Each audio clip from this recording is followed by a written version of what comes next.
Trawling നിരോധന കാലത്ത് നിയമവിരുദ്ധമായി മത്സ്യബന്ധനം നടത്തിയ ഫൈബർ മത്സ്യബന്ധന വെള്ളം ഫിഷറീസ് മറൈൻ എൻഫോഴ്സ്മെന്റ് സംഘം പിടികൂടി.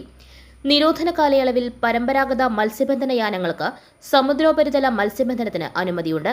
എന്നാൽ ചില വള്ളങ്ങൾ താഴെ നിരോധിത വലകൾ സ്ഥാപിച്ച് കിളിമീൻ, അരണമീൻ ഉൾപ്പെടെ പ്രജനനത്തിന് പാകമായ അടിത്തട്ട് മത്സ്യങ്ങളെ പിടികൂടുന്നതായി ശ്രദ്ധയിൽപ്പെട്ടതിനെ തുടർന്നാണ് നടപടി.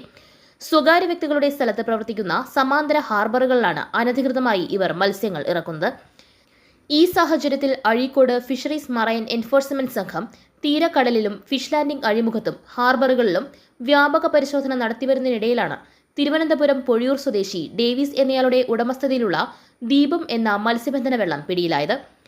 എന്നാൽ തങ്ങൾ നിയമാനുസൃതമായാണ് മത്സ്യബന്ധനം നടത്തിയതെന്നും അഴീക്കോട് ഒഴികെയുള്ള ഹാർബറുകളിൽ ഇത്തരം മത്സ്യബന്ധനം നടത്തുന്നതിന് തടസ്സമില്ലെന്നുമാണ് വള്ളം തൊഴിലാളികളുടെ വാദം.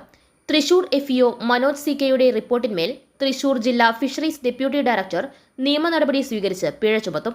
ദീപം വള്ളത്തിലെ മത്സ്യം ലേലം ചെയ്ത് 1.25 ലക്ഷം രൂപ ട്രഷറിയിൽ അടപ്പിച്ചു.